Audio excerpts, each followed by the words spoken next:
call, okay? 911, where's your emergency? Hi, County. Yes, my daughter is missing. Hold on, ma'am. Let them talk first. With a transfer for 309 Lewis Road in Preston Heights. Go ahead, ma'am. Thank you.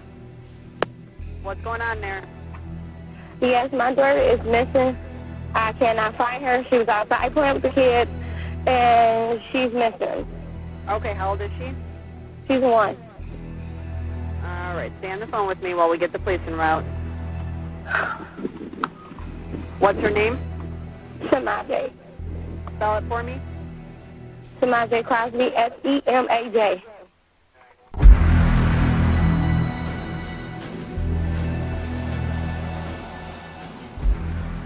Now the community has come out to help try to find this little girl. NBC5's Lauren Petty joins us live with more details. Lauren?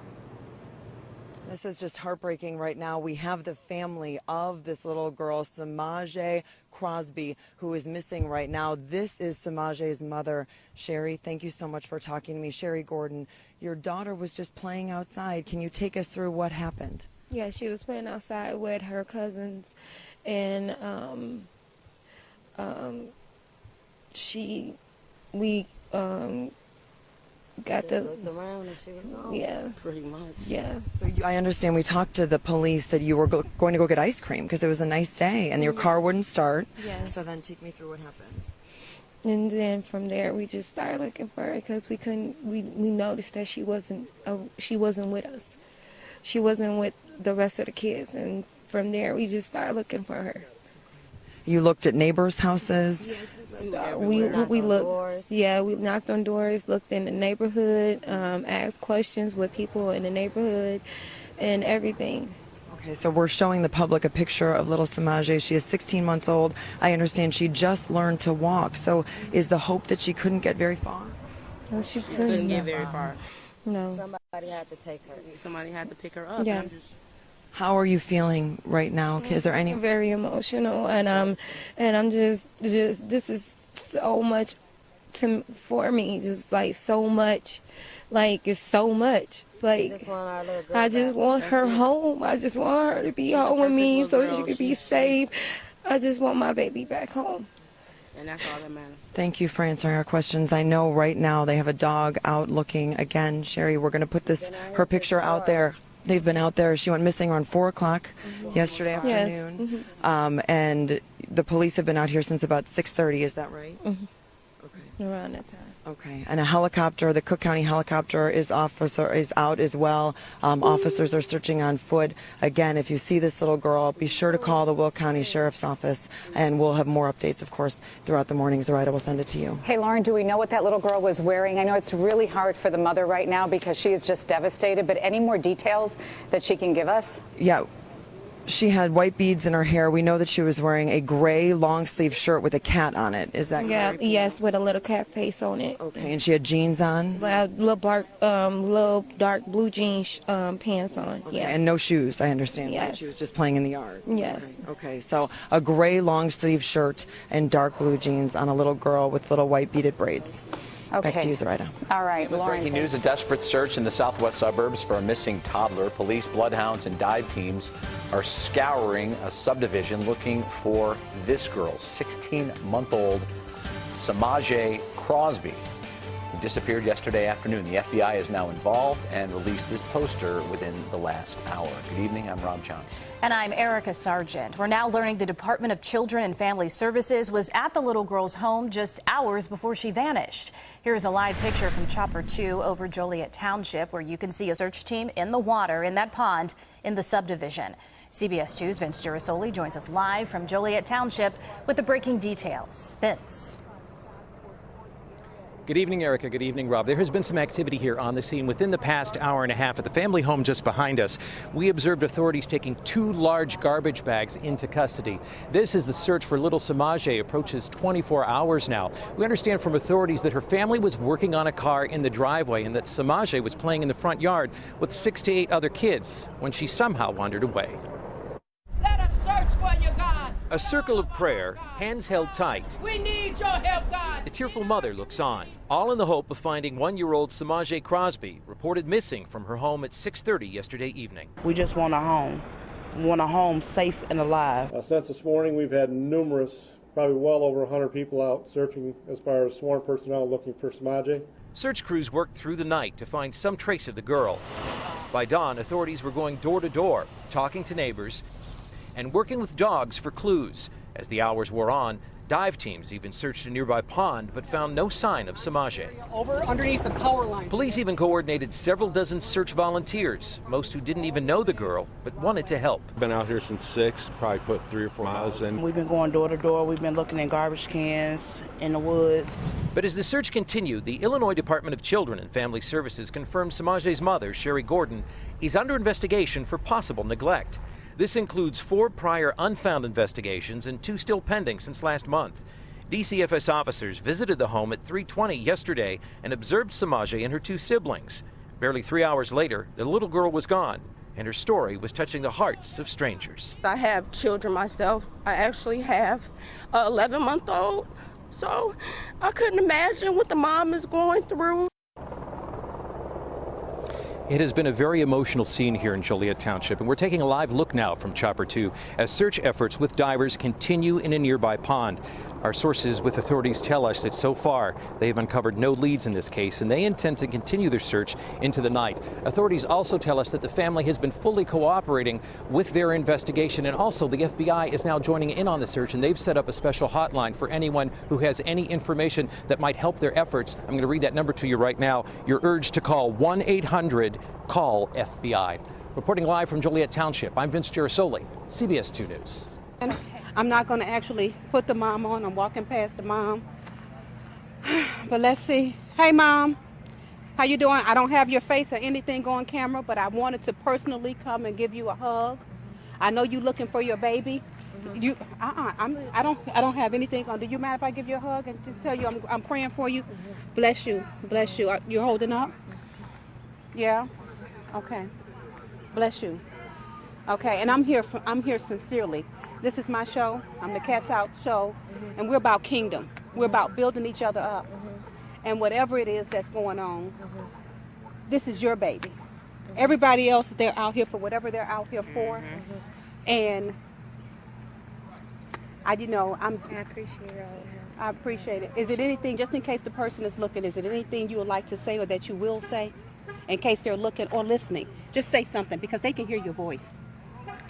Be sincere, Sherry. Be sincere. Go ahead. If anyone that seen my baby or know anything about the whereabouts of my baby, can you just please contact the police, or can you just please bring her home, or contact me? I just want to know she's safe. I just want my daughter home. I just really please, just if you know anything, you see my baby, or you heard anything, you see anything, just please contact the law, the police officers, and call 911 and let them know, and just bring my baby home. Bring her home. Bring her home. Are you the father, or are you Brother. the brother? Yes, ma'am. Give me a hug. Give me a hug, y'all. Give me a hug. Bless you, Mother. Give me a hug again. Lord Jesus, we just first of all give you all the glory and all the praise, Father. Lord, you know what this baby is at, Jesus. And we just ask in the mighty name of Jesus that you bring this baby home safe, Lord Jesus. His mother's all around right now, God. And we just ask and we lift you up in the mighty name of Jesus, Lord. Right now in the mighty name of Jesus, dear God. Please bring this baby home safe, Lord. Please bring her home. Please, Lord, in the mighty name of Jesus, right now, Lord, you get all the glory, you get all the praise.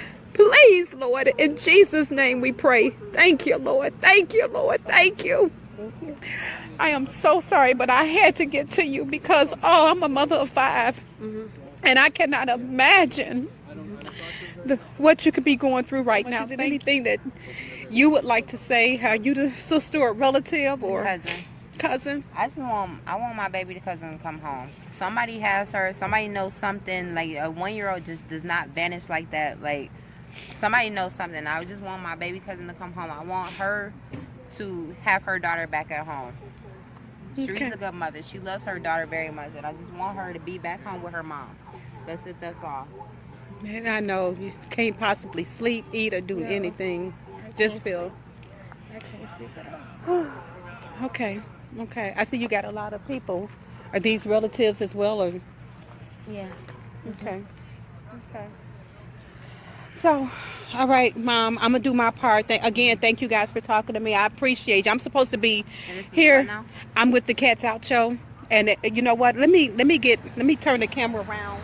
Anybody, you got a pen or paper? I just kind of left my car. Let's get her paper and pen. Excuse me. Can I get a piece of paper and a pen from you, please? Sure, if that is what she wants. Yeah. I'm sorry. Who are you? Are you a civil? Okay, thank you. Can I just see your pen or write my information down and take hers? I actually need my pen. I'm sorry. No, honey, I'm gonna give it right back to you. Let me walk over with you. Okay. We're not into stealing pens. Come on here. Here, hold on. I'm gonna ask you some questions first, but hold on right here. No, let me see. thank you. I don't. You don't want? Okay, that's all right. Here. Let me see the pen so that I can write my number down while you're standing right here. You do me a favor. I want you to hold the camera. Hold on. Yeah, they gonna get me. Okay, you hold the camera. Be the photographer. Tell people who you are. No, I don't want to be on. You don't want to be on the camera. We don't want this to be no publicity stunt. Yeah. Like, we really are out here trying to find. Let me tell you something. Anita Padilla live in Joliet Township. Officials say they're still waiting on toxicology results to determine the cause of death for a baby girl that died here. It is clear that there is a community hurting today. You can see from the makeshift memorial in front of the home where the baby girl died.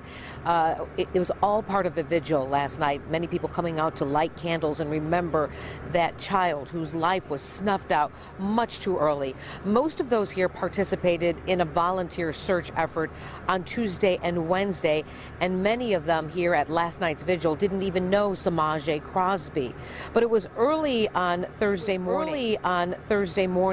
Local police and the FBI say they got permission from the mother's attorney to enter the home, and that's when they found the child dead inside the home. The family tells me that the couch that was taken away as evidence has no legs, but the fabric liner on the underside of the couch had been sliced open and the baby stuffed inside. Now, police won't confirm that, and family members say also that people were sitting on that couch not knowing she was inside. But the question everybody is asking is, how did this child die? And if somebody did this with foul play intentions, who did it? The mother had nothing to do with this. She doesn't have the mind frame for this. No offense to anyone related to Cherie. She has absolutely been railroaded. Police say that in this home were supposed to be the mother of the baby, Semaj, and the two boys, but that there were at all times. Hey, Facebook friends, good morning to you. Coming to you live from the neighborhood where this happened with little Semaj Crosby. I don't know if you can see me. I'm hoping you guys can see me. It looks like it's really cloudy. Anyway, I wanted to let you know that the police are here again, and I don't know why. So we are keeping our eye on that. I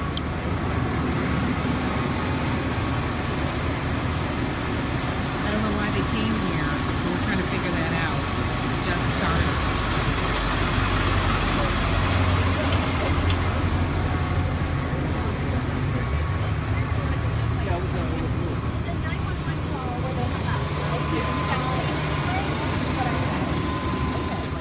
Last night for the little girl, and what they did was they had a prayer circle, I think, and did a little prayer here, but you can see all of the flowers and the candles. And a woman dropped by today and she dropped off this pillow, brand new pillow she bought for her house, and she said it would be better placed here to let Semaj know that she was loved.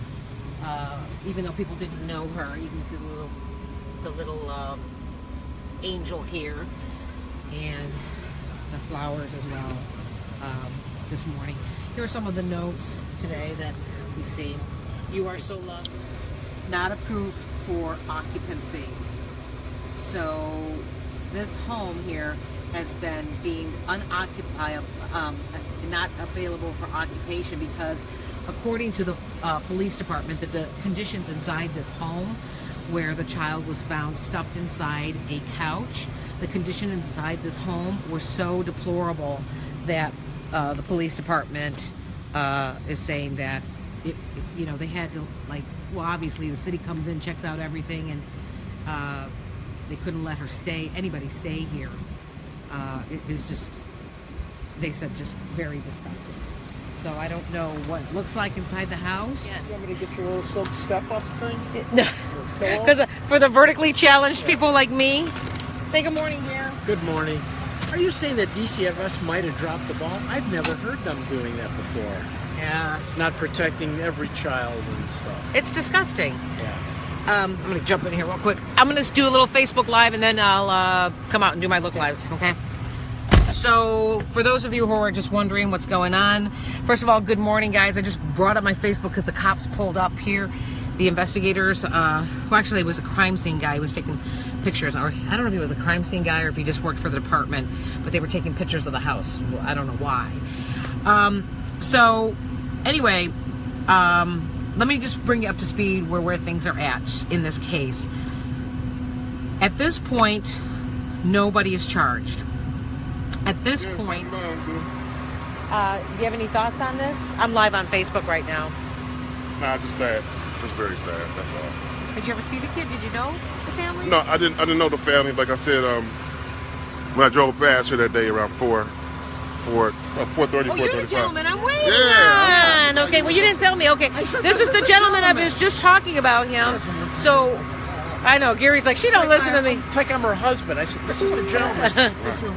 I didn't know what was going on. Okay, so this is the gentleman I was telling you about who said he was riding on his bicycle, and tell me what happened. Okay, I was riding on my bicycle coming down this. Wait, let me flip this around. I was riding on the bicycle coming down here, and right when I got to the stop sign, I heard a lot of music playing. Where were you? Right down there. Where the stop sign was. 4 houses down. Yeah, 8 houses down. coming down on my bike, coming down here. I was already tired, so I was just strolling, cruising, and I heard some music playing. And I seen, there was a car parked here. I don't know if it was a white car. I seen a lady sit on the trunk. I seen a lady in the yard. I seen a bunch of kids here. There was somebody standing by the door, and they were all dancing. I don't like kids dancing, the type of music they were dancing to. There was some booty shaking music. So I was kind of disgusted. I glanced and kept rolling past. Went home.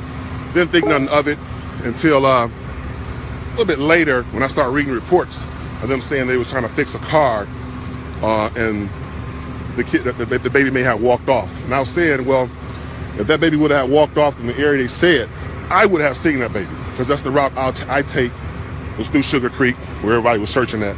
I would have most definitely seen that baby, because I've seen a lot of kids out over here, but like it is right now, there was no people along this street right here. It was just them outside at this time. So, and what concerns you about that is the timeline. The timeline. Well, I didn't say anything until I read a report saying DCFS was here between 3:30 and 4 o'clock. I said, nah, that's not right. So at 4:45, I called the FBI after they did the interview came out. And I called the FBI and I told the FBI, I said, no, somebody's lying. There was nobody out here fixing a car.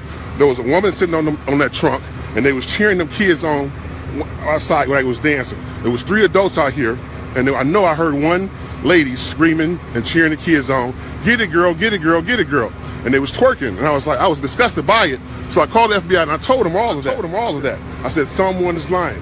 What, no one fixing any car. They was out here.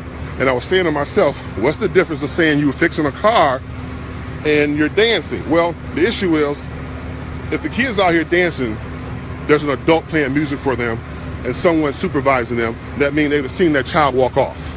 Now, I don't know who was telling the police officers they seen some child walk off barefooted.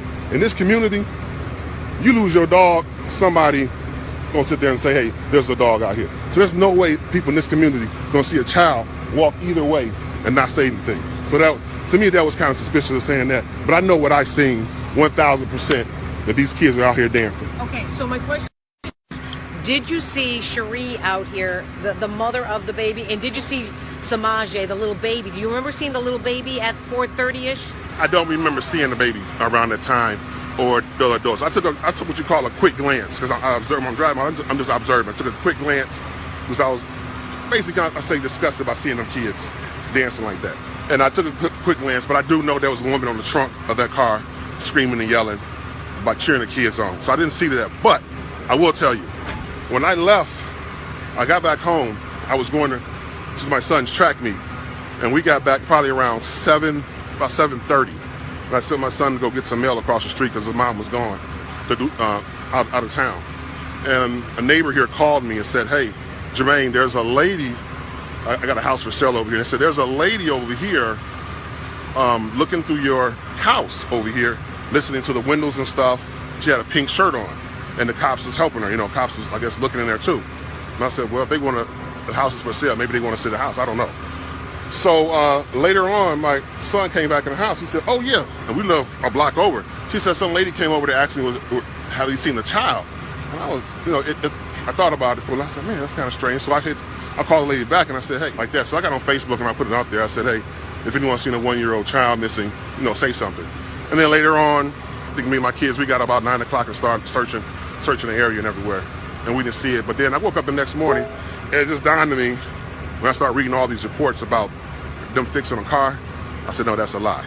But what really got me was the DCFS timeline when they said that she was here between 3:30 and 4 o'clock. I was like, no, because I would have seen. Let me ask you this: how are you certain about your time that you were riding through here? I tell you, I was certain because I paid my water bill at 4:04. I put my bike over. I got on my bike.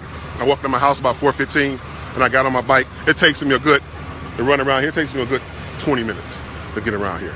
Maybe 10, 20. So if you left at 4:15 from your house, coming around this way, get you here about what time? They get me here about 4:35, like 4:40, somewhere. And I know it's between the 4:30, 4:45. Definitely the time that they said the baby was missing and they were supposed to be looking for the baby. Because I left out my house at 5:08 to go to my track meet, to my son's track meet. So that part I do know. Okay, I know what time I dropped my bill off at 4:04 because I looked at my phone. Now I couldn't look at my phone when I was riding my bike because I don't take my phone when I ride my bike because I don't want to lose my phone in this area over here. But I do know the time. I do know the lady was sitting on the trunk. I do know there was another lady in the middle of in the crowd right here of them kids, and somebody standing by the door frame. I do know that. My story is consistent. You can get the FBI recording. I told them the same exact thing, and that's the truth. It's 100% the truth, and they know that's the truth. Okay. So them adults are sitting there still lying about they was fixing a car.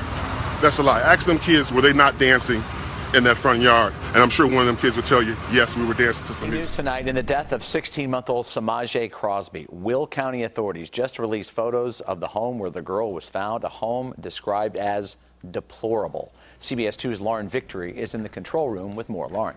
Well, Rob, first police use that word deplorable, and now inspectors say that home where little Semaj used to toddle around was, quote, heavily soiled with, quote, a serious degree of filth. We filed a Freedom of Information request, and here's what just came into our newsroom. The report found broken cabinets, torn screens, and garbage all over the home, discarded paper, bottles, cigarette packs, and more. Bedrooms had large amounts of clothing, bags, and junk in the middle of their floors. A mattress in one room appears to be used for hanging items instead of sleeping.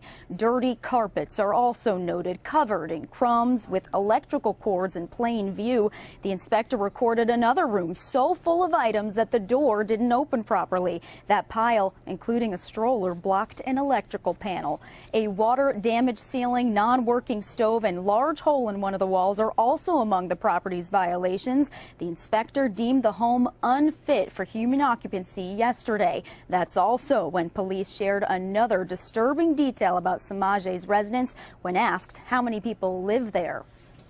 At any given time, anywhere from 5 to 15. There were all relatives? The attorney for the family described most of the people that live in the residence, other than the 3 kids and the mother, as squatters. Inspectors visited the same property in 2012 and 2013. On that latter visit, they also found a violation for unsanitary conditions. Investigators demand that the owner of that home, who apparently lives just outside Joliet, fix all of these problems in the next 3 weeks. I'm Lauren Victor reporting live in the control room. Rob and Erica, back to you. Okay, Lauren, thank you. The investigation continues this morning into the death of a 1-year-old girl in the southwest suburbs. And now we're learning more about the conditions inside the home where the child's body was found. Nancy Liu is live in Joliet Township with more. Nancy? Well, Dan, memorial candles have been burning through the night here at the home where little Semaj Crosby lived during her short life. Now, this house is now sealed off and deemed uninhabitable by Will County authorities, who continue to investigate her suspicious death. Last night, neighbors gathered outside to pray for the 16-month-old, as many questions remain unanswered about how she died. An autopsy by the Will County coroner yesterday was inconclusive, and the office says further studies are needed to determine the cause of death. Authorities located the toddler's body in the home on Lewis Road after obtaining consent from a family attorney Wednesday night. The body was reportedly under a couch, which investigators appeared to be removing yesterday as evidence. During a news conference, Will County Deputy Chief Rick Ackerson revealed that the police interview with the girl's mother was interrupted by a relative. During the initial interview that we did yesterday morning with the mother, we did it at our command post that we had set up behind the school in a makeshift interview room inside a trailer. And I believe it was her. She was pounding on the outside of the trailer, trying to get her to stop talking. A relative had also interrupted the WGN interview with Mother Cherie Gordon the morning after Semaj went missing. That initial report had prompted extensive searches by police and volunteers for more than a day. DCFS has since revealed Gordon was investigated for neglect, and a caseworker had visited the home hours before the 911 call. The sheriff's office described conditions inside the home as deplorable. And along with Semaj's 2 siblings and relatives, the tiny house also accommodated up to 15 squatters at times. Funeral arrangements for Semaj Crosby are not yet known. The Will County Sheriff's Office says this investigation is open and ongoing. We are live in Joliet. Nancy Liu, Good morning, WGN. Facebook friends. Good morning. Good morning. Good morning. Good morning. It is about 7:15. I said I was going to come up live here because I wanted to share with you the details of a very, very sad story. I'm just going to give it a moment here. I've got a guest waiting to talk to me here, Tony Robinson, who has spoken to us before. I want to let the numbers come up just a moment before I begin talking about little Semaj, because a lot of people are messaging me, calling me, Facebook messaging me, and a lot of people want to know what the heck. And you know me, guys, I'm going to always keep it real with you, and I did not go live yesterday because what I was seeing unfold before my eyes, I was getting so angry and so bothered by what I saw, I couldn't even come on Facebook Live, to be honest with you, because I didn't want to say the wrong thing in case I might upset some people who could potentially become part of the story, or I might say the wrong thing. But there was so many things that were fishy about the story from the very, very beginning. First of all, I want to show you, for those of you in Chicago, this little girl went missing. Her name is Semaj Crosby. Semaj is the name. Her father was James Crosby, and James spelled backwards is Semaj. Okay, so this little girl, everybody was looking for her yesterday. Nobody knew where she was. And now they found her dead after a day and a half. They found her dead inside her own family's home. We're live right now at the exterior of the home. There's the police car right there. We've got an investigative team down there with some of the investigators. And I'll go outside and I'll show you more of what's going on. I've got a live shot coming up here in about 15 minutes. Gary's disgusted by this. Everybody's disgusted by this. I'm going to tell you more details. It's unbelievable. But standing by right now is a former homicide detective who has worked on a number of murder cases in Chicago. He's retired now, but his perspective is valuable. Tony Robinson joining me right now on the phone to talk about Semaj. Tony, thank you for talking with us this morning. Good morning. Tony, Tony, you said you knew right away that something was odd right off the top. What was it? What was it? Oh, absolutely. First of all, you have a toddler who is not 2 years old. I think she's, 16 months? Yeah. And for her to wander away Where is the parental guidance? You know, this is a baby. This is a child. As soon as I heard this, I knew automatically. I said, "Oh, this is going to turn out to be, my perspective, in my opinion, either a kidnapping or a death investigation." I lean more toward the death investigation because of just the circumstances. You have a child that is missing from your care, and you mean to tell me that no one knows for hours where this child was? No, this is absolutely ridiculous. Plus, there's a history with this family from DCFS, from what I understand. Yes, that's absolutely true. DCFS had been investigating the mother and I believe other family members in that house, and I'll show you guys this in a minute. DCFS, the Department of Children and Family Services, had been investigating and had pending investigations for neglect inside the family's home. They actually say they saw Semaj at 3:20. The family claims she went missing at 4 o'clock. They claimed they searched all the neighborhood, and then 2.5 hours later, they called police finally and said, "Please help us." And that's when everything started to unfold for us. It's such a sad and disgusting and sickening story. Okay, I just got word that the little girl's body was found underneath a couch inside the family's home. That is, I'm disgusted. Hey, he's guy's godfather. Take this mic. Wait. Excuse me. You're the gentleman I spoke with yesterday, Dan. Are you able to talk with us this morning at all about what's going on? Are you surprised? You're not surprised. Wow. That's the guy yesterday who said he was the godfather. He was the godfather. He was searching. He wanted me to go in the woods with. I'm going to share with you guys all of the stuff that happened yesterday. You are going to be disgusted when I tell you all the stuff, because I couldn't even go live on Facebook yesterday because I was so upset by what I saw. All right, I'm going to hand this over to Gary. Gary, I'm going to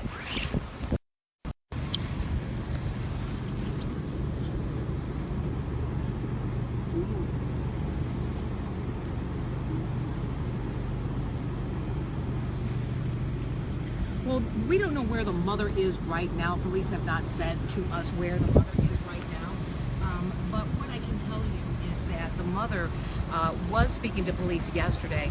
Now, yesterday we wanted to speak to the mother, and we tried several times to speak with the mother, but family members prevented us from speaking with her. She did give 2 interviews to 2 television stations and then refused to do any more television interviews after that. And as a reporter doing this for 25 years, you want to be sensitive to the fact that here is a mother who is going through so much, and maybe this is really difficult for her to talk about it, but somebody who has a child missing, in all of my years and decades of doing this, mothers who are missing their children, the only thing they want is to have somebody listen to them. They will talk to every TV station, any reporter, any social media outlet to let them know that they're desperately looking for their child. And yesterday we saw the mother being paraded around by the family, and they would refuse to let her speak with us. There were other family members who said they were trying to get her to talk to us, and they were rebuffed. It was very frustrating as a reporter to see that unfold.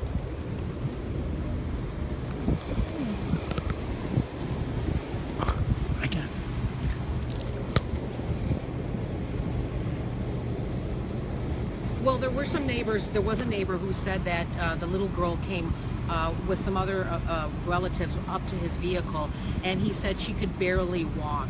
And so to him, the whole story of the child wandering off into the woods sounded very fishy from the very beginning, because he saw that little girl wobbling around, and there was no way, he said, that she could wander and wobble into the ponds that are nearby. He said she could barely even walk. So he was very troubled by that. Perspective on what's going on. Here's the situation. We've got police here on the corner of Lewis and, what is the street? Richards. Yeah, Lewis and Richards, and they're not letting anybody who doesn't live down this block go down there. This is the crime scene investigation that's underway right now. What you're looking at is a crime scene investigative truck. I gotta imagine that this is part of the Will County Sheriff's Office, is what it says on the exterior of this. You see that there is a car in the driveway. I'm not sure whose car that is. You see the crime scene tape. They've been focusing their efforts on this house right there in the yellow. That's where, let me move over here on this side. they've been focusing their efforts on the house here in the yellow with the yellow crime scene tape. And we saw them initially right in the front of the house. Initially, they had this huge tent, and I gotta imagine that they were working outside of that. And they've taken that down, so I don't know what their efforts are right now, but they continue to say this is a crime scene, and they continue to not let anybody walk down here. This is the police department, Will County Sheriff's Department. So I don't know if you could hear what I was saying about what happened yesterday. There was, here, hang on a second here. This guy right here, he's the godfather of the little girl, and he was looking for the little girl yesterday. And he said to us, I don't want to talk, but if you want to come look in the woods for the baby with us, you can come with me. And it was a little odd, but I was like, okay, we'll see what we can do. And then this happened. So I just asked him if he would talk right before my live shot, and he said he couldn't. And I said, are you surprised? And he said no. So what that means, I don't know, but he's sitting there right now on the phone talking. See the guy with the red pants right there? He's sitting there talking. Now, I'm gonna give you some details that I wasn't able to give on the air, and I wasn't able to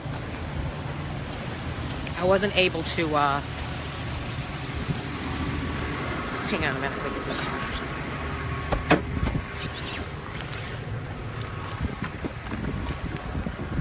I'm waiting for somebody else to come here too. I gotta watch my situation too. So when you're a reporter, for those of you who are just tuning in, I have to watch what's going on out here while I'm talking to you, and while I'm trying to gather interviews, and while I'm trying to get sound. There looks like there's some sort of family member coming over here, and I don't know what that's about. Hang on, I'm gonna see what's happening here real quick. I gotta get out of the truck here. There's a lady coming over here, but I don't know what her deal is. Let's keep our eye on her in the red car right there. I don't know if they're just trying to get down the block to get their kids. Yesterday on this whole block was filled with people who wanted to help. All these volunteers who were saying, you know, that they wanted to help find this little child. And as time went on, more and more people were saying, this is really fishy, this is really weird. So I'm going to tell you what happened yesterday. And I don't know if you guys, could you guys tell me, could you hear my report? Because I know Gary was moving the camera around, and I was kind of far away. Usually I hold the phone, but for that Q&A, I didn't want to hold the phone. Could you hear me? Could you give me a thumbs up if you could hear what I said on the live report? Could you hear me talking about the family? You heard that? Okay. Well, okay, good. Thank you very much. What's that? Killed me if she wouldn't have heard that. No. Gary would not.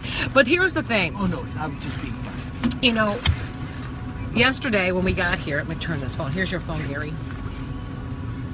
Here you go. Thanks. And yesterday when we got here, what happened was there were two TV stations that were already in. Well, one was here, and then another one rolled up. So I'll just tell you, Channel 5 was here, and Lauren Petty was able to interview the mother.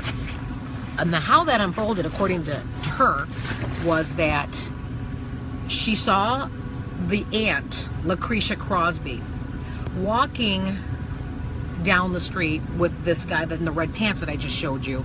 And she said, this guy right here, this guy right here, this guy right here. This guy right there, that guy walking right there, he was walking with the, I believe he was walking with them. He was out here yesterday searching for that little girl. He's with the family. So, okay, so anyway, so what I understand was that she says, she's getting ready for her live shot, and she's like, oh, are you with the family? Can we speak to the mother? So they said, yeah, we'll go get the mom. So they go back there, and they get the mom, and within 5 minutes, she comes back over to Lauren Petty's truck, and she gives the interview on air. At that time, Channel 9 is rolling up, and they see the mom talking, and they jump out of the car. They grab the interview with the mom. And Lauren's interview, by the way, was, you know, odd, a little weird, because not because of Lauren, but because of the answers she was getting from the mom. It seemed like every time the mom would want to speak, the aunt, Lucretia Crosby, would interrupt and give the answers. So Channel 9 walks up, and they get the interview with the mom, and apparently the reporter said, and it's a legitimate question, she said, Do you think the father has the baby? Okay, like at that time we didn't know the father was in prison. But she said, do you think the father has the baby? And they got real upset with her. So then after that, Channel 2 says, can we talk to you? No. Channel 7 is there. Jessica D'Onofrio sees the mom, tries to talk to the mom. She walks off and says, I'm done talking. Are you kidding me?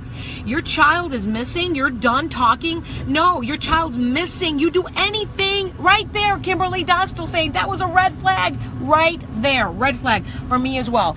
And then she walks away from Jessica, and apparently the aunt, Lucretia Crosby, said to Jessica, and I'm paraphrasing this, but she said, well, you guys need to help us search in the woods. I mean, like, really, the media is going to go digging in the woods? No, we're not. We're here to help bring the people, give the information.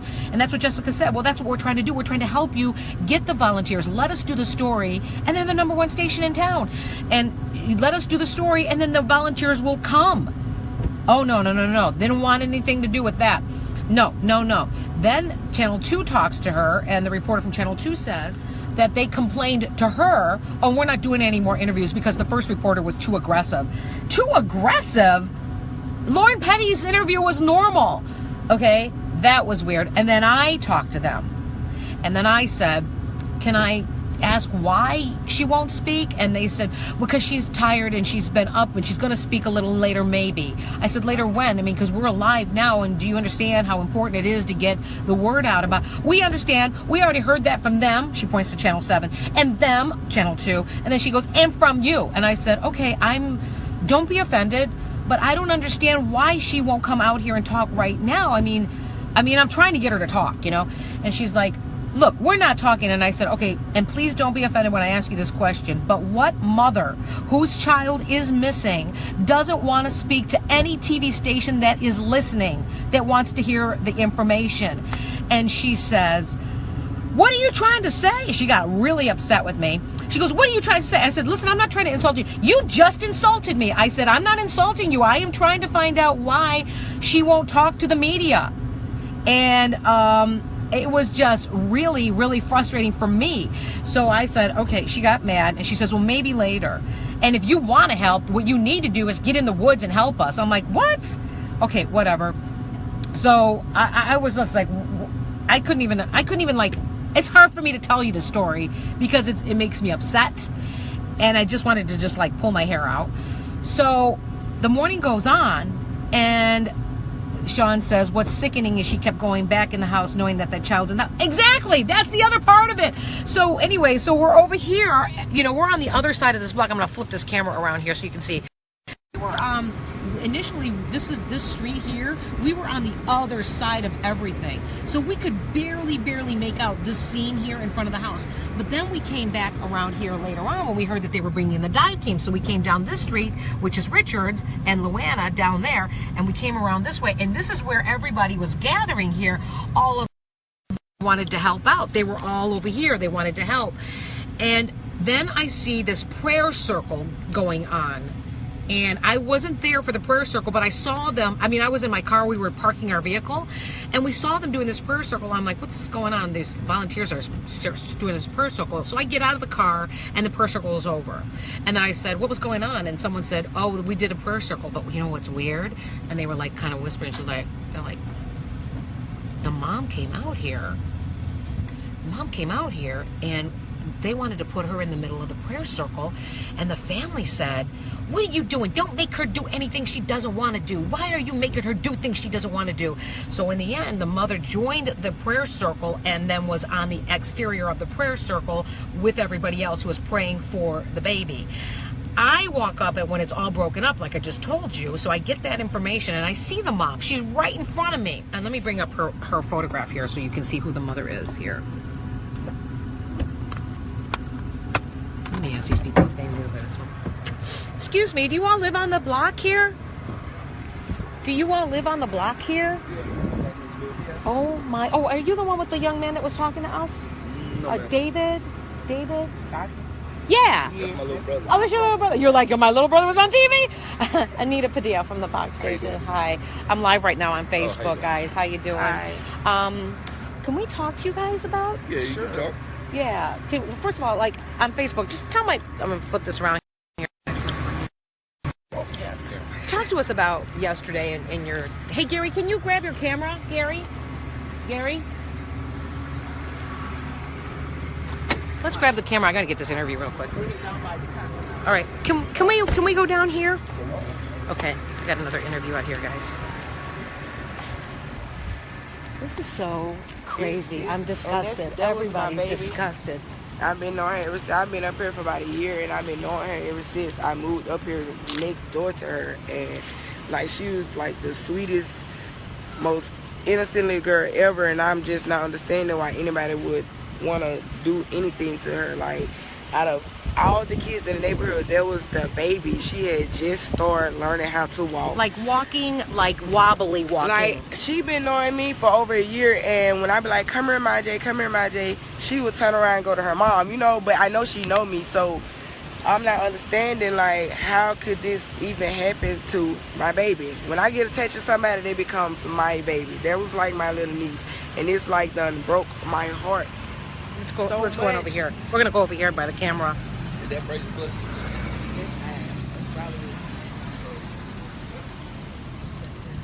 You guys want to jump in on this? I'll get you right here, guys. I know the other TV stations are probably going to jump in on this too. Here, I'll hold your mic. See how nice I am? I am holding another TV station's microphone. Oh, wait, I've got 3 microphones. Now take a picture of this. Hi, good morning. Oh, you're going to put the rake up? Okay, perfect. Even better. Yeah, I got it. He's at school. Thank you. I'm going to flip this around so you guys can see what's going on. This is the other TV stations wanting to get in on. I'm so sorry that this is happening. Yeah, it's like it's such a sad. Like, she's one. Like, who would want to do anything to a baby? You know what I'm saying? Like, I just really don't understand. She was the baby at the whole Princeton Heights, and for something like this to happen to her, it's just very, very sad. And I just really step a little closer. I was gonna say we're missing one microphone. I just don't understand. I just really don't understand. Can you tell us your name? Hang on a second. Hang on, guys. Oh, sorry. No, you guys go ahead. You sure? No. Okay. Dave's coming. Your name, please. Brittany Stocky. Brittany. B-R-I-T-T. A-N-Y. Okay. Stocky. Uh-huh. And how long have you known? I've been living up here over a year, so I've been knowing her ever since I moved right there in that house. Like, and I just got attached to her so quick because I love kids. So it was like, not a day go by, I'll go over there and see somebody. Where's somebody? Let me see somebody. Let me see my baby. See, she gonna come to me today because she's one of them kids. She's not going to nobody but her mom or her grandmother or stuff like that. So I was hoping and praying that we ended up finding her. But when I got that call this morning saying that they found her, where they found her at, like, just something not adding up to me. Something's not right, and I hope my baby get justice. I don't care who did it. Like, they shouldn't have did that to my baby. When you were out here yesterday, because I saw both of you out here yesterday, the mother was out here. She wasn't talking to the media, and I understand that people are distraught, but it seemed odd that a mom whose child is missing wouldn't speak to anybody and everybody. Yeah, I mean, if I was in a situation like this, I'm not gonna lie, I wouldn't be able to talk to nobody. I would be somewhere with a padded thing on, going crazy, because I'm like, where's my child? Especially if I know I didn't have nothing to do with it. Not saying that she did, but to be honest, I just want justice for Semaj. Whoever did it deserved to be in jail. I don't know what happened. I don't know if they had any foul play. I don't know if it was accident. I don't know nothing, but this is not right. To think she that they did were going in and out of that house. Right. While To think that people were sitting where they found her at, like, how did, you know, like, I'm just not understanding. What have you heard about where they found her? I heard that they found her in the couch. I don't know how true that is, but that's what I heard. In the couch or under the couch? In the couch. Like I said, I don't know how true that is. I just woke up to messages and I came over. And I just walked up here a little late. How are you related to them? No, I just been knowing her for over a year. The whole time I've been living up here in their house, I've been going over there every day to see all the kids. But Semaj was my baby. Had you ever been inside the home? We had heard that the home was full of squalor. I could say Cherie tried to keep her house up as much as possible, as far as just having little kids around. when I would go over there, I would see Cherie cleaning up. You know, I would see her doing what she's supposed to be doing as a mother. So it just, like I said, I don't feel like she has anything to do with it. I just feel like somebody else may have done yeah. it. I just feel like Can you just somebody describe all the effort? I mean, there was hundreds of volunteers. I mean, about 80 to 100 police personnel out here. So how do you feel now that this has happened? I can answer that question. Can you step right here? Come right over here. I honestly feel like Stocking. Get a little closer to the microphone. Zachary Stocking. Yes. I honestly feel the whole thing was a big waste of time. You have choppers, the people from the community, police going door to door. They searched my house better than they searched the house that she was missing from. We looking all around here to come to find out that she was in that house the whole time. Be real. Do you feel like you were lied to? I mean, someone knew. They know what's going on. Somebody knows what's going on. I mean, but it's not my job. We have, like I was telling you yesterday, it's people that get paid to find out what's going on. They were coming up asking me questions. Hey, you need to be looking over that way. Y'all are all in this yard talking. Y'all all around the corner going in people's doors, flipping up stuff. How about going there? And you see when they finally actually did their job, the baby turned up in that house. So you were like, hey, come on in. I got nothing to hide, right? It was nothing to hide. They like, hey, we're not the drug police. I'm like, okay, there's no baby here. Look, they took our trash. They took our trash, investigated that, and brought it back. But hey, oh well, the baby ended up in that house the whole entire time. Why they didn't search that house first? That's their job. I didn't ask them. I didn't get paid. I guess so. because they thought. I believe that they didn't search the house first because they were saying that she wandered off. But a 1-year-old that just started walking, by the time she get from her door to our house, she been fell like 4 or 5 times just trying to get up the little hill. So I knew she couldn't just wander off, you know. So yeah, it's on some. So you were sounding like you were suspicious from the start then? Yeah, I knew she couldn't walk off. I knew she couldn't wander off, and not nobody see her because this Preston Heights, this community or whatever, it's like the old saying, it takes a village to raise a child. So you see kids outside playing, you're watching them. If it's not your kids or whatever, you're gonna be watching them. And whenever I seen that little girl outside, I made sure I watch her because she just not learning to walk. She just not getting out here and playing with the other kids. So for people saying she wandered off, I knew that was a lie. I knew it was a lie. There wasn't any rough house play. You know, like sometimes kids are right. Rough Yeah, but there was the kids was rough. The kids was rough playing with my kids. You know, my kids was like over there every day. It's just this one particular day my kids was not over there. But they never played rough for Semaj because, like I said, she was the baby. She was just not learning how to walk. But all the other ones rough play, yeah. But Semaj is type, she give her a little snack, she gonna be in her own little world, her own little zone, in her corner, sitting down or some stuff, quiet. Like, I just don't understand this.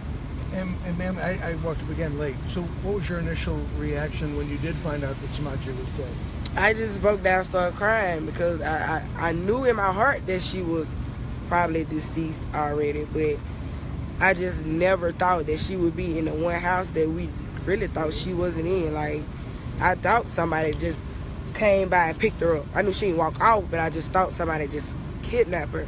But to find out that she's been in that house the whole time just breaks my heart. Sir, could you step up to the microphone? I just want to ask you, what do you want to see happen to whoever did this if there was foul play involved? You believe foul play? I just, somebody just need to tell the truth because it's a lot of questioning going on when someone could just sit down and get it simply all over with. All of you out here, y'all don't even have to be here right now. All of this could have been simply handled the second that it happened. If someone would have just told the truth. Someone is scared.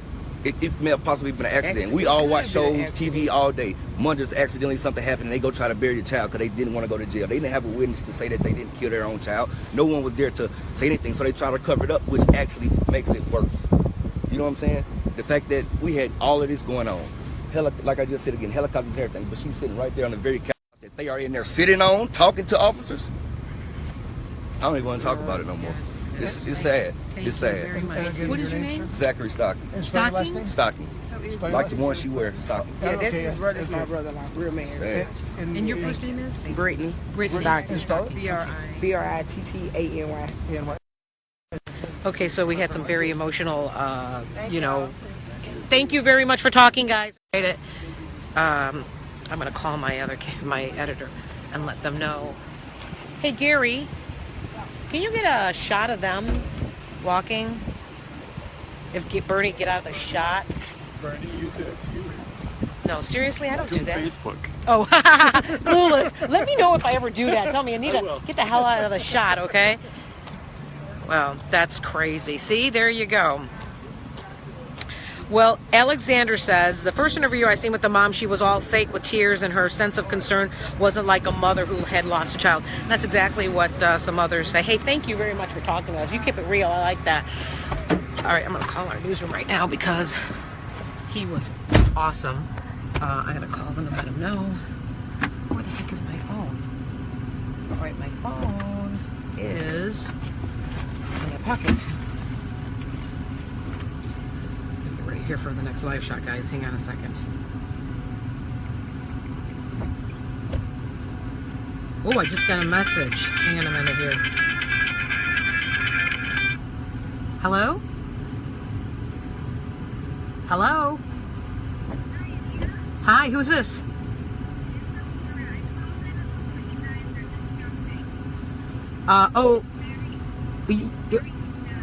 Aurora, I want to talk to you, but I can't talk to you right now. I got to get a call into my newsroom, and I got to get ready for the on-air. No worries. You can call me back in a little bit, okay? Do you know something? Do you have information?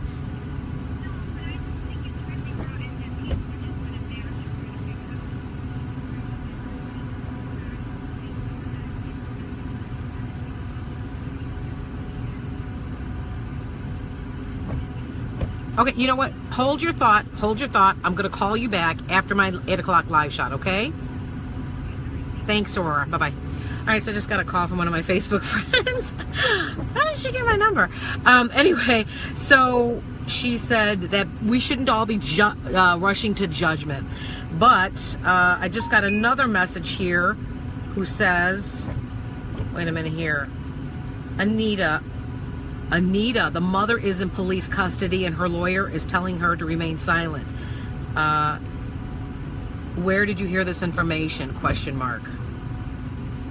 Thank you. I mean, look at this is why you guys are so awesome. I'm getting messages from you guys giving me information. Oh, something else. Okay. Now I gotta call my newsroom.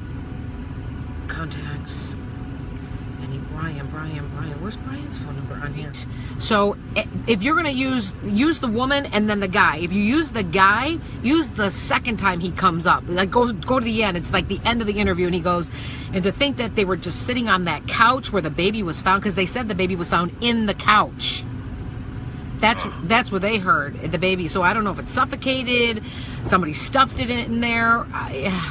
It sounds odd all the way around, but whatever you get, you know, just pull something from the two of them, because they're like, it's fishy, it didn't sound right, kind of thing. It makes me sick, kind of thing. You want something from each of them? Yes, please.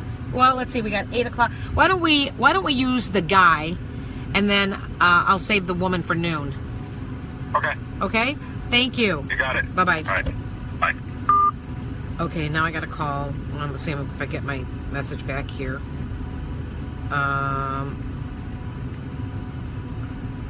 Let me call my... Oh, crap. I always got to have to do a live shot. It always gets in the way of trying to do my story. Hang on a minute here. Let me call my newsroom real quick.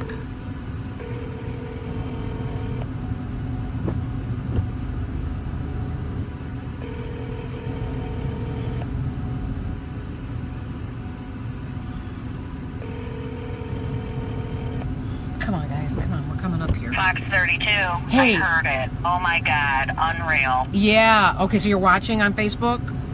The baby was found in the couch, according to the neighbor, and according... in the couch. Because I said under the couch. They said no, in the couch. Like stuffed in the couch. Somebody sat on the baby. Or stuffed her in there. I don't know. I have no idea. It's disgusting. How is that even possible? I don't know. I'm just disgusted. I'm so grossed out. We don't know when the news conference is going to be. I was just dialing. That's what I was going to ask you. They have a site where they do their updates on Facebook, Will County Sheriff, but there's nothing coming up. Getting on there. Yeah, it's spinning. But I'm also connected on their email, so I don't have anything yet. So we will we'll keep our eye on that. Okay. Should we try calling? You want to stay on? Well, it's 58 after. I got to free up this line so that I can do. I'll call. Okay, and then text me on my work phone. Text me on my work phone. That sounds good. Thank you. Bye. Bye-bye. So how does something like this happen is the big question. I'm disgusted. Okay, so I got to get ready here. Gary's got to dial me up here. Gary, dial me up on my personal phone. Personal phone? That's what I was calling. That guy was good, wasn't he? He was. It was very, very good. And the fact that he was the next door neighbor gave us a little bit of insight too. For those of you who are wondering, and Mike Brown is saying the same thing as Tony Robinson said, you can't just, as police, go into somebody's house unless they give you consent. And what? That's okay. Don't worry about it, Joe. But did it mess up my hair? That is the question. How messed up is my hair? Did it mess up my hair? Wet. We got a little wet.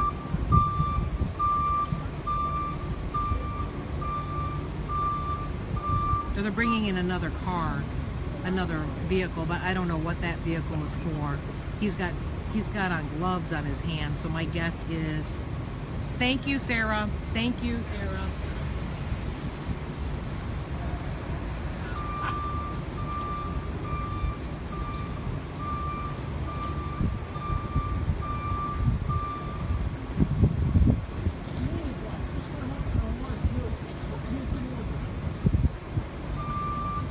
This truck is... Thanks, Paul. We need the sound effects for everything. Wipe your face, you got water. It's a on work you. environment. There. Yeah, I got napkins there. Can you dab? Dab it. Don't wipe. I know. It's okay? Yes. Do I have mascara? No. Thank you. Take the shine off. Makeup.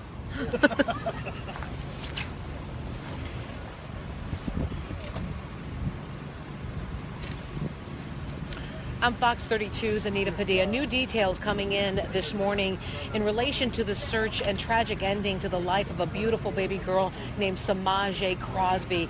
Neighbors are telling us now that they understand that when police went into the family's home yesterday evening, right now, I'm sorry, you are actually looking at police taking a couch that it looks like a piece of furniture that they're taking and putting into a van. The reason they're taking that couch, we just learned, is that neighbors say that when Semaj Crosby was discovered, she was discovered in the couch, stuffed in the couch, not under the couch, but stuffed in the couch. It's a new detail that's coming into our newsroom. A source is telling me as well that the mother is in police custody and she has been told to remain silent. That is coming to me from one of my sources. We're trying to get some confirmation on that as well. Other information that we want to tell you about this morning is that the Will County Sheriff's Department will be holding a press conference to give us more information about this case, and an autopsy will determine exactly how little Semaj Crosby did die. One of the neighbors said that he's very disgusted by this whole situation. He said police went into his home and searched his home, and he was fine with that. He can't understand why they didn't search the family's home earlier than they did.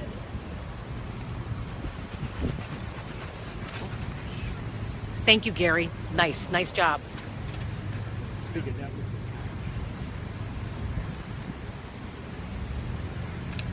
Show that truck.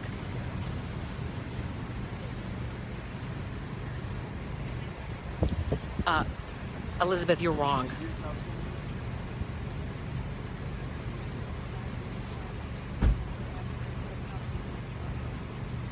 It's pretty disgusting when you think about it, actually, and that's the feeling we're getting from a lot of people here. Back here live right now, you're looking at that delivery truck, and it looks like they're hauling away a large piece of furniture. It appeared to be a couch. That obviously means police want to take a better look at that. It's a piece of evidence, especially when we learned from that neighbor you just heard from, who said that it's with his understanding that the baby was found stuffed inside that couch. We'll give you more details as soon as we're able to bring those to you. For now, Anita Padilla, live in Joliet Township. Back to you. Can we talk to you? Anita Padilla from the Fox station. Hi. I'm so sorry, because I'm sure this is not what you wanted to. No, she just kept saying she couldn't go back in the house. She kept saying that, huh? Yeah, she stayed at my house. Oh, I'm live on Facebook, by the way. I just want to let you know. She just kept saying she couldn't go back in the house. She just couldn't go back in the house. She's like, I can't be in the house. I can't be over. She said, everybody's blaming me. Everybody's blaming me. It's not my fault. I just want my baby back alive. Ridiculous. Did she seem like she didn't want to go in the house because she might have known that the baby was in there? Today, with me looking back at things, it seems that way, but I don't even know if she honestly knew. It was other people living in her house. They could have did it. It's just sad. It's just sad. Is there any way we could talk to you on camera? Just very briefly? Can I get you to just walk over there real quick, or we'll be done in, like, seriously, a minute? Would that be okay?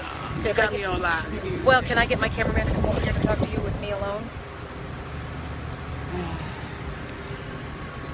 I really don't want to, I really don't want to implicate anything. I don't want to know. Okay. Sorry. Hey, thank you very much. I appreciate it. What's your name? Shaquila.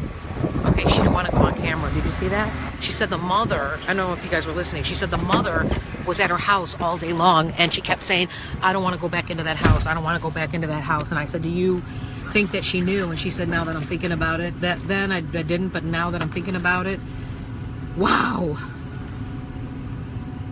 Julie, thank you. You are so nice. Thank you, thank you, thank you. All right. So somebody's calling me from a restricted number. I gotta imagine that's the newsroom. Cue the newsroom. Wow. Okay, let's see here. I'm calling the newsroom right now. Hi, Marcel. Hi. Hang on a second. No. Hi. Hey, Michelle King. I'm with you. Hey, listen. I just spoke to a woman on my Facebook. Were you trying to call me just now? Yeah, I wanted. Wait. First of all, I'm on Facebook Live. You're on speaker. Do I need to take you off? Are you staying? Gary said he is. What? For what time is this press conference? We don't know yet, but he said he would be willing to stay. Oh, man. You know how long yesterday was? A long day. I can only stay till noon. That is it. I can't stay beyond that because yesterday it was 3:30 in the afternoon's crazy. It's a long day. How will we know about it? I know. Well, let me talk to folks here for guidance. I can get a photog down there. I'm not sure I can get a reporter down there, and I'm not sure how they want to proceed. So No. Listen, I will stay for the noon, but I cannot stay for 12:30. I cannot stay for anything beyond the noon show because I hate to say this stupid, but I gotta get my dog outside, and he's old, and I want him peeing all over my house. So, thank you. Hey, listen, I will let them know.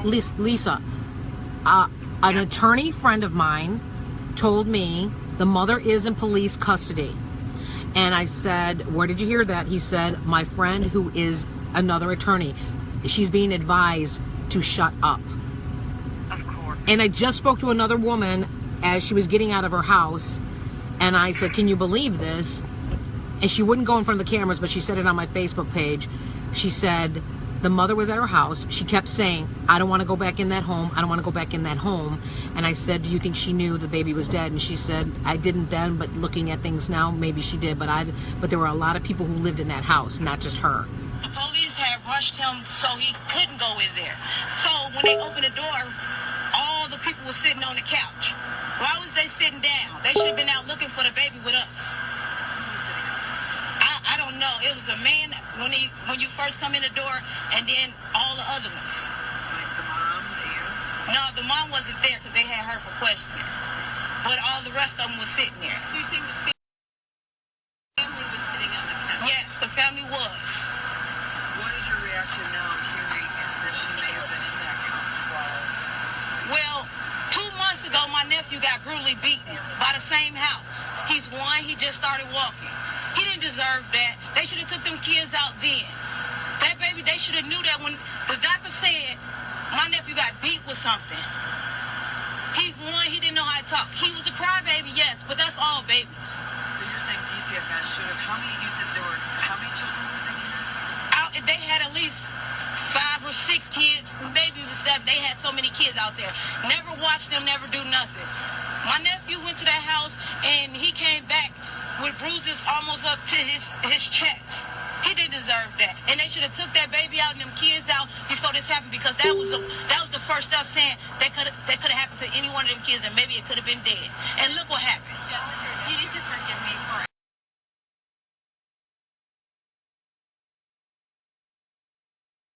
questions because I'm trying to understand your relationship. Are you related to the family in any way? Yeah, my brother is their brother. Okay, take me through that. So your brother is their brother. Whose brother? James Crosby.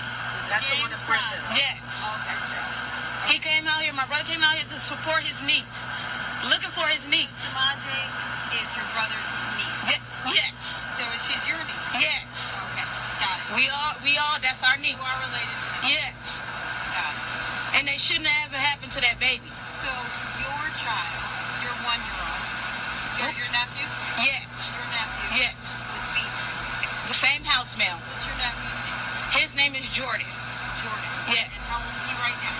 He's still one. It's just happened 2 months ago. 2 months ago? 2 months ago, yes. He was brutally beaten. Fine. They say the sister brought him home saying she been with the baby all day.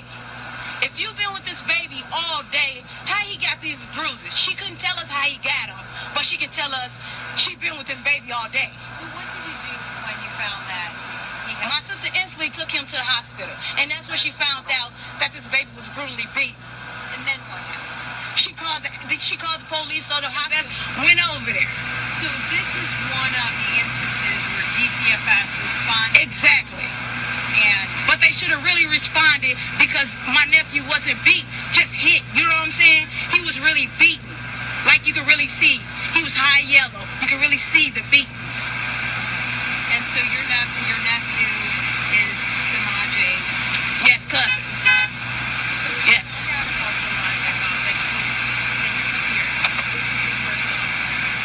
That could have been any baby. I have 3 little girls.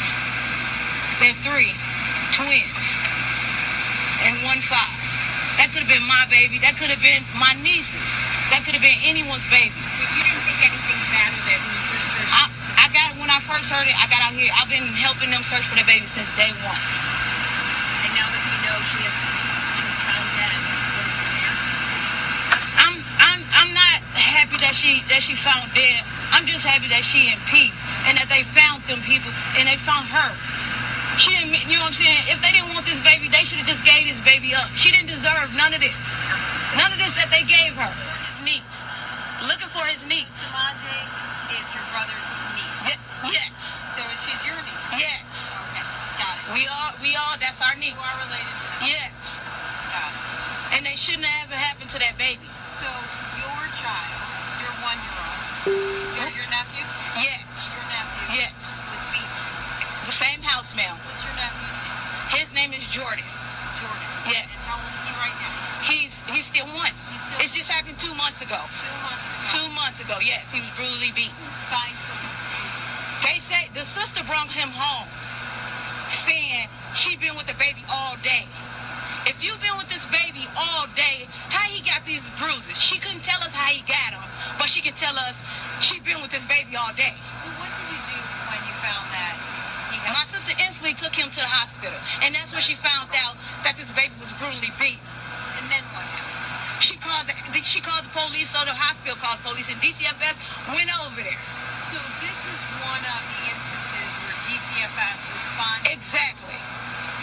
But they should have really responded, because my nephew wasn't beat, just hit. You know what I'm saying? He was really beaten. Like you could really see. He was high yellow. You could really see the beatings. And so your nephew is Semaj's? Yes, cousin. Yes.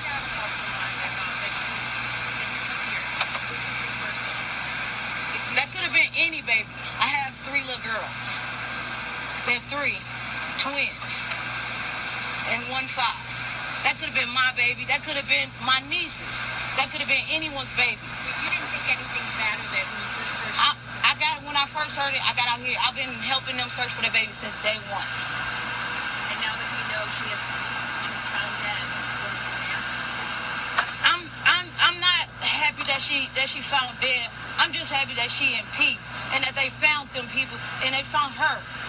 She didn't, you know what I'm saying? If they didn't want this baby, they should have just gave this baby up. She didn't deserve none of this. None of this that they gave her. Jasmine, we don't know the details yet. We're still going to hear from police. But you have your theory, so what's your theory?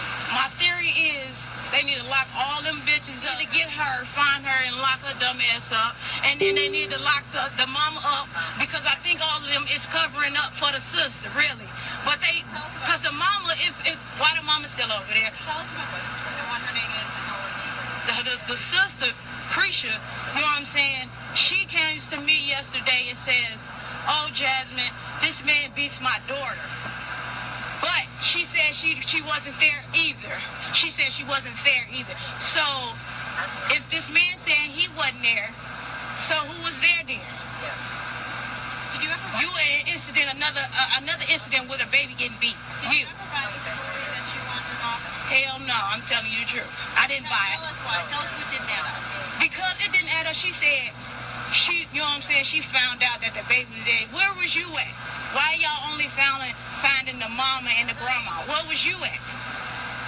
Where was you at? That story never made sense to you? No, it didn't. It really didn't. Why are you trying to take the baby for ice cream?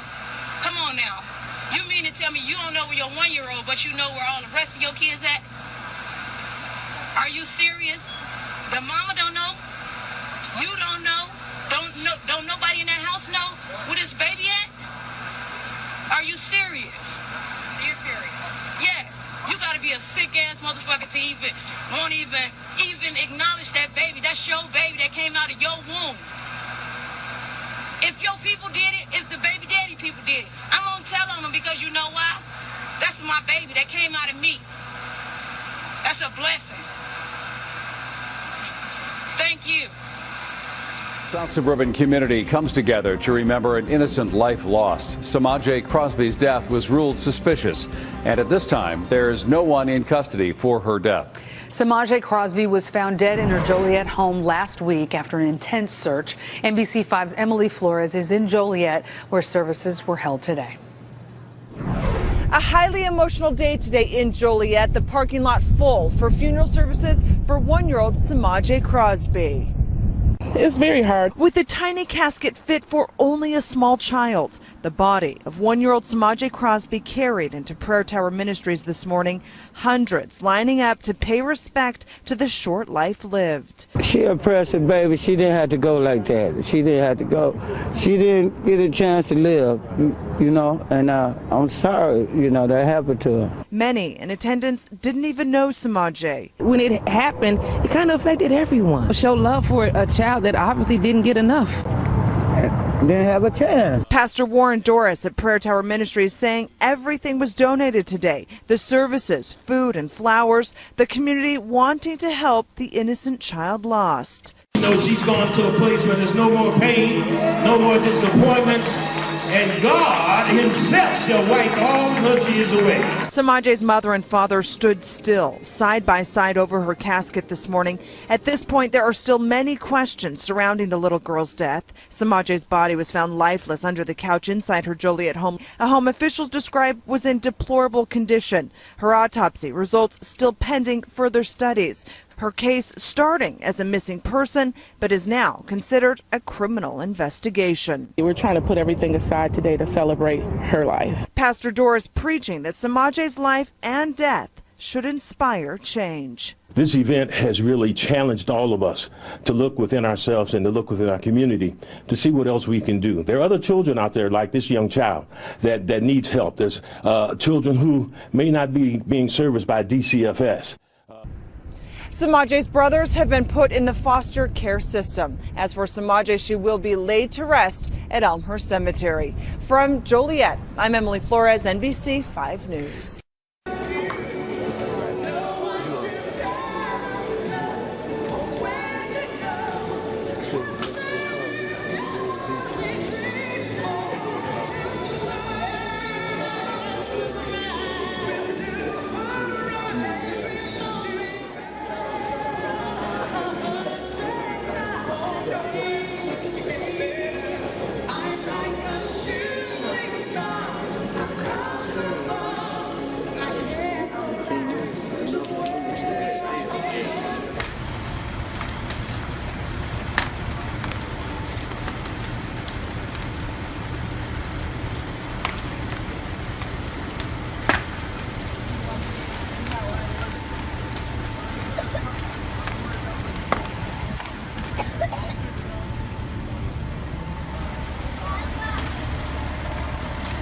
Y'all come in. A lot. I already don't You got care. that Mom window said open? when she, girl, and do you know somebody had the audacity to close Cherie window?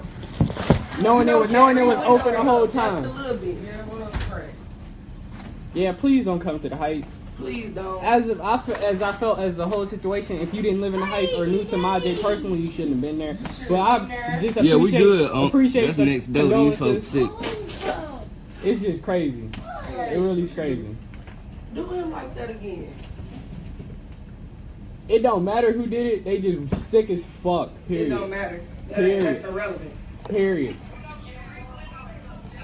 It's coming down. Girl, Mom said when she left to go to work this morning, you know, Mom leave about 5:30. I got shoes on, nigga. I was just outside. I had to change to open the door. She said she's seen the house smoking. Go back in. Right.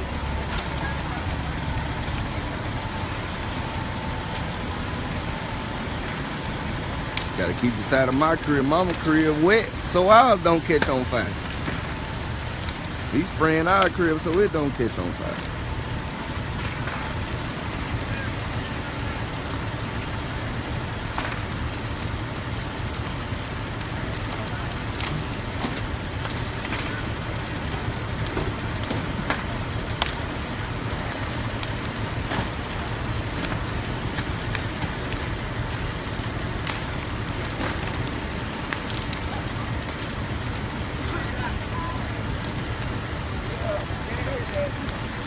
Yeah, we good.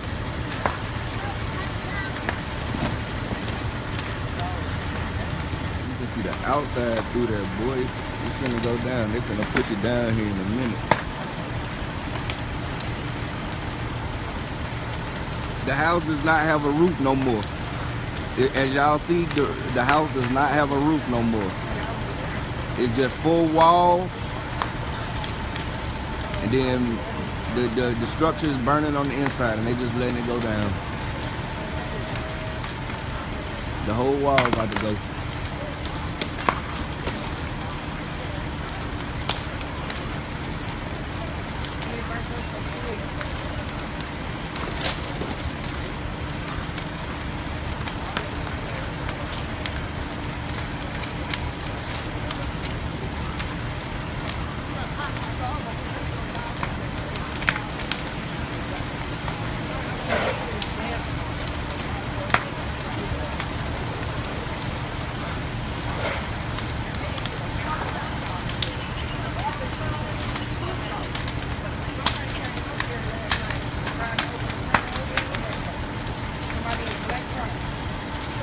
It's right there. I moved it yesterday and cut the grass.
Nah, she ain't. She ain't out there, study.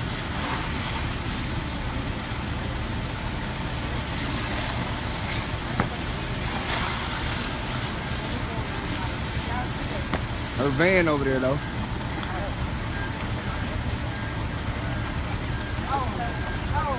But you call it dead, baby? Huh? You call it dead, baby?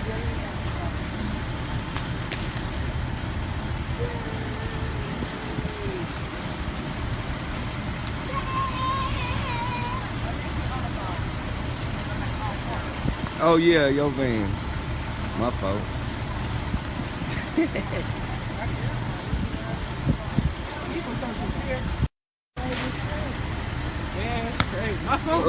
He probably somewhere filling out papers to get a nice check right about now.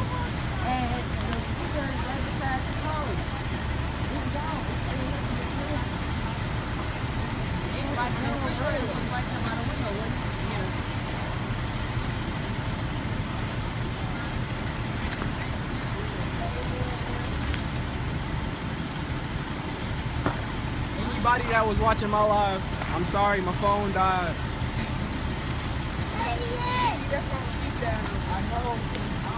Lead detective on Semaj's case ever since the initial call. I can field questions. I'm sure you guys have a lot of questions. There's certain things I can't talk about, but I'm very blunt. I'm very open. If I can't talk about it, I'll say I can't talk about it. Right. But this isn't like unfortunately, what we have to deal with, a random gang shooting. This isn't some kind of, oh, we don't know who did it, or who done it.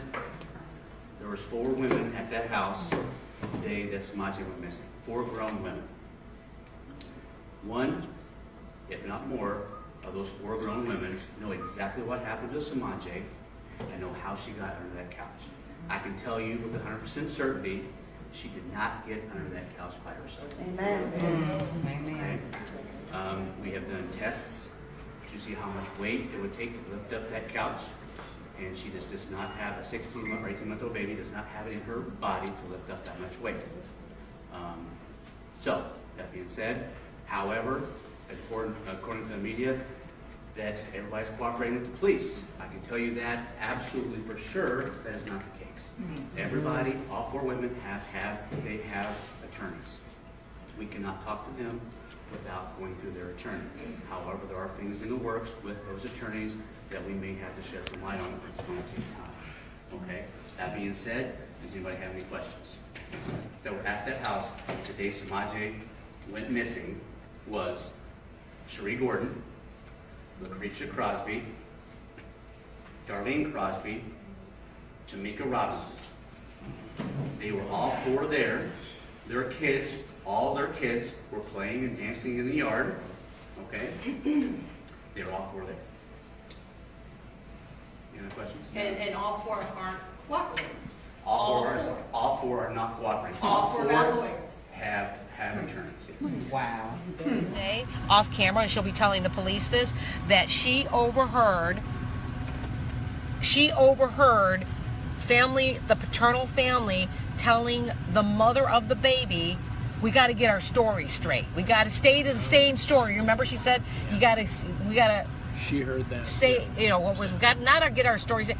Remember to tell the same story. Remember it was like they were colluding. So, the mother may get charged for initially giving false statements. I don't know. Well, I don't think she had anything to do with this, though. If she didn't knowingly... I mean, everything tells me in my bones, I don't think she had anything to do with this. I think the only way you can get charged for telling false statements if you knowingly know that they're false. Not by saying... That's true, because the mother didn't know where the baby was. Yeah. Right. If the mother, that's, like I said, if they find out that the mother is... And I don't think we've had anybody say that the mother is guilty out of all the different sides of people. This is Tati. I'm really trying to figure out what the line Auntie and Grandma lying about what happened. Because you, Tamika, was right there with us. I tired of you playing the role like you just walked up the shit. Then this is what she sent me that Amy had, and when I called them a liar and said, what we lie about. Then it jumped from that to this. The old girl said, wow. Who is that? Chelsea, whatever. She said, no, bitch, you was there. You was there. This is Creature, you was there, right, motherfucking there in the car with my mom and me. So what is it that you know that we don't know? Because you was right there with us. So who lied to me? Because first you was saying I was right there. I was right there. Her family ain't do it. But now it's they lying. So if we lying, you lying, right? Then it jumped from here to there. Whoa! This is all a big group chat. That bitch and water was still... No, lights and water. First she tried to say her mama paid by lights and water and all this type of shit. Then she said talk about Megan with my child care check. Bitch, lights and water would still be off if it wasn't for my mom. Now remember, I'm asleep during this whole time. So at this time if I'm asleep, I don't see the shit. You know what I'm saying? Until I woke up and then I said, hold on, these bitches trying to talk about, is they talking to me? Then she said it was me, my mom, and Mika and Cherie outside at first. Then Cherie went in the house with Semaj and never returned, right? Then she jumped from that. After she said, can you hear? Me and my mom. Can you hear? All of us was outside, she never returned. That's when Darlene said, oh my, really, Mika, what the fuck I lie about? You was with me, you was there, just like me. No matter if I mess with you or not, can't nobody make me lie or nobody even. But you lying. I can say me, Creature, and Mika hurt. Nobody can make me say that me, Creature, or Mika hurt Tink. We was outside. I can't play both sides. It's one side of me, and that's the truth. Yes, Mika was there the whole time. Wasn't wrong place, wrong time. Now, after she jumped from that, you need some water? Nah, I got bad bronchitis. She a fucking liar trying to get heat off her ass, so you started lying, changing shit. Can you hear that? Well, we was all with us, so if we lie, you lie. Aaron said they gaslighting you. Ignore them, ignore them, ignore them. Tamika was always at Cherie house. She definitely tagged in the group, and I'm about to make her status and tag her ass in it. But I'm not. That's why I made this group. Her bitch ass ain't replied yet. But she see the messages. I just cursed the bitch out. She lying. This is my number. She posted up there, Tati. This Tati. And Tatiana said she just cussed you out. I told her she called my phone. So, then, Tati said, I'm beating her ass. I'm beating her I'm beating her was on her dead daddy. Whatever, she didn't get it right. I'm beating her was on her dead daddy. She said, you know, let her play both They sides. texting you now? No, just I screenshot. You talking about that day? Yeah, before I left. She the one woke me up. She woke me up, said, hey, some girl keep calling your phone. They play it. Somebody texting your phone. Else. I'm like, who the fuck You want to this? say it for the live? You want to say it for the live? We all look rough. You know me. I'm looking rough right now. Said, you know, I'm looking rough. I'm actually on live looking like a piece of shit. She said, you know, let her play both sides. If she wants, she was there at the wrong time. It wasn't wrong place, wrong time. She was there dancing with her kids too. Why do she let people intimidate her? She weak as hell. If she got to start lying, what the fuck I lie about? I just want to know every damn thing who Mika putting on the show for. But she's godly, huh? Man, God sits high and looks low. Whoever lying, he will reveal it at the right time. Chelsea said exactly right. Who the fuck is Chelsea? Is the girl that lived with Miss Darlene mama. Said, I guess she gotta make sure she don't get homeless. Now she said, Tati, what she say? She said, if you don't quit doing the flips and stuff, girl, she gonna fuck around and go to hell for lying. Like, bitch, you was there the whole time. T-Mac already confirmed that. Wait, so, who is T-Mac? Dorian's daughter. And said, that's why I rock with the people who know we didn't do this and don't care what people got to say to them for being with us. Nobody can say BS about us. And they move to the other side. You see this? This how you invite somebody. Oh, okay. Said move to the other side. Mika should stand for truth only, no matter what people say. But ain't that what she doing? Ain't that what she doing? Right. Been doing it since day one. They said who? Dorian? Who Dorian? She said, that's not all yet. I'm finna get the rest of the screenshots from Amy. Who said that? So Creature trying to get the screenshots from Amy. It said from Amy. Yeah, it even after all this shit, Mika lying and saying I still wouldn't fix my mouth to say she did anything that day, because I know for a fact Mika was with me. It's fucked up that she's doing this because of other people. Don't let these motherfuckers get you in trouble with God, G. It's not worth it. Then Chelsea said exactly, y'all was nowhere near the house the night they discovered dead people. Amy! Dead peoples truly need to get their facts together. That's Chelsea. Wow. Then don't let these people get you in trouble with the law for obstructed justice with the law. I said, girl, y'all funny as hell. Why tag me in this clowned out shit? All y'all know my number and where I live. I'm not ducking shit. If y'all feel like I said something, do something. Then I can't help because I said I'm not gonna lie for nobody. The fuck? Some of the story y'all said was a lie. Just like they said Cherie said some shit I called. Yes, Amy from the Justice Group. I said just like Cherie said some shit I called her a lie. Y'all said before I got there, Cherie took her baby in the house to change her pamper. That's the last time y'all seen the baby. So when they said y'all said something different, yes, I called y'all out on y'all lies. Y'all lying. And this is what they mad for. So, like I said, I never mentioned y'all name this whole time. I just mentioned y'all name now because y'all got in my inbox because I called y'all some liars, nigga. Get it together. Y'all the one jumped in my inbox. Wanted to go to your house because they hurt baby girl and was gonna blame it on Cherie. Yeah, exactly. That's why she was like she wanted to leave to get her hair flat ironed all of a sudden. That's why. She said, but due time, she said, Miss Darlene said, due time, what the fuck, Belies has been exposed. I can see through houses now, huh? She can see through houses. I said, no, she never came outside asking for her baby. She don't ask, I said she didn't ask for her baby until Doug jumped the car off. And that's when y'all was still sitting in the car. And she stood up and yelled at the car. Me and Miss Darlene was in the car and asked, was the baby in the car with us? We said no. I started laughing because I thought she was joking. Show her to the bathroom, Nay. So I thought she was joking and asked Miss Darlene, is she crazy? Because I ain't seen the baby since we been here. And you and Cherie got out the car and walked in the house. You came back out hitting your hands and yelling and saying it's not funny. The baby's not in there. And I said, funny, the baby's not in there. So I'm confused. How you gonna say that Cherie was in the house when we all was supposed to be leaving to my house to flat iron your hair? Okay? And Tati, for you saying shit about my daddy, you really done fucked up. I ain't never mentioned your baby, but it's good. I'm ready whenever anybody ready. Nigga, I ain't worried about nothing. Period. And then she said, fuck you, Mika. Wow. Girl, fuck all that daddy shit. We lie. What we lie about? Every fucking thing. Yeah, I said, Tati said, yeah, I said it. And you also said I killed my son, but was all in his funeral. You fake fraud, bitch. And your daddy is. I said your that you dad, killed on him. your daddy. I'm beating your ass soon as I touch down. She sure supposed to be beating a lot of people, but ain't did shit. So they said even Kizzy, my cousin Kizzy, supposed to say something. They said, Mika, listen up. Listen, you can keep doing you, hun. If not, tell the whole truth makes you sleep at night.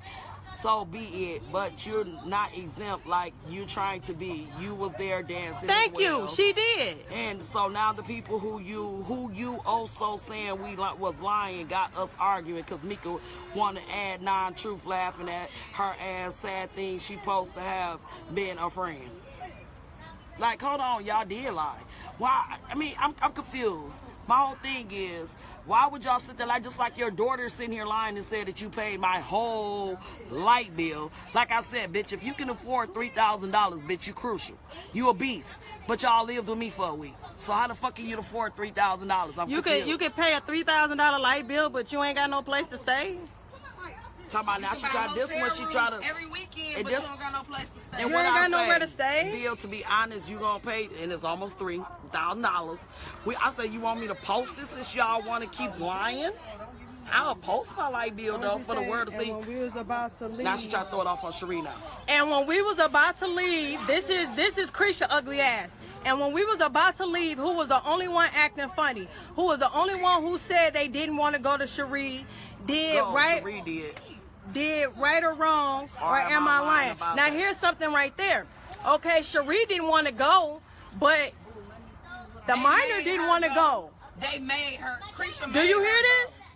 Krisha made Say it again. Say it again. Krisha made her go.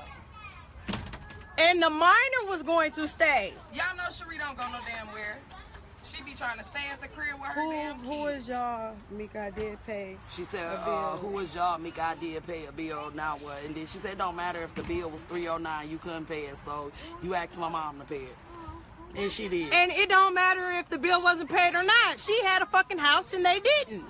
Oh, these all the old ones. But that was everything. It took all the way up to here. But you said you read all those already. Yeah, I read that post that she made. Yeah, but she said Joshua want to clear things up though. Tamika Sim wasn't there when the DC. Y'all remember that she said, laughing my fucking ass out. So because we confront a lying ass bitch, now we intimidating her. Like, get it together. Anybody that I see stating false information about that day, or even saying we lying, I'm gonna say something to they ass. And y'all only confused on what happened that day because y'all so worried about switching it up. Tamika wasn't there when the DCFS lady came. Oh, when the DCFS lady was there. So that leaves me and the other two about 30 minutes. Tamika walked up with her kids. Now it's me, Tamika, Cherie, my mom, and all the kids. Before Tamika came, Cherie went back in the house to change tea. And me and Cherie and Tamika did go in the house when Mika's son stole money. Then first it was he was eating the candy out of Cherie's purse. Now he's stealing money. Do you hear that? But like I told them from the beginning, and I told So did Cherie ever have Semaj? No. Okay? You can read everything that they all stating. They all stating that, oh, Tamika wasn't there when the DCFS lady was there. Tamika wasn't there when she took her baby in the house. So where was the goddamn baby at? How the hell can I see the baby? So if Tamika wasn't there when she took her in the house, then Tamika didn't see her when she got there, right? Period. How can I see the baby that they ain't seen? But it's somebody else who said that they didn't see Semaj. Sure is.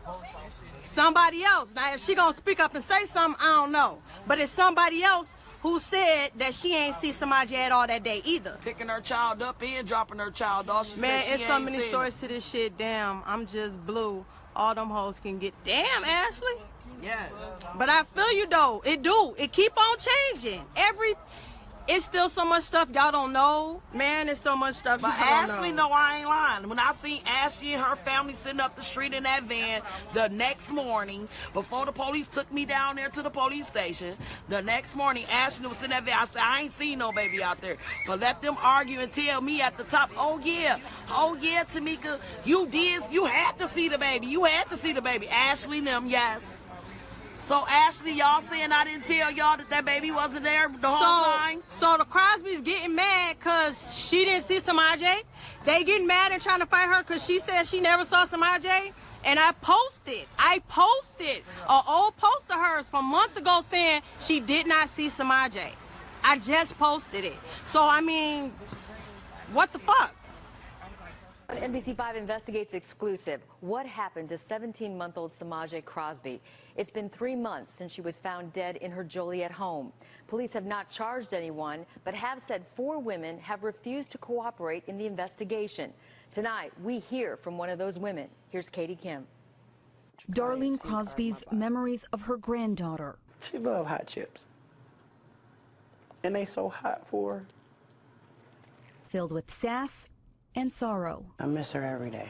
Every day I miss her. 17-month-old Semaj Crosby was first reported missing in late April. Her disappearance kicked off an exhaustive search. I just want her home safe, and I just want her home with Mommy.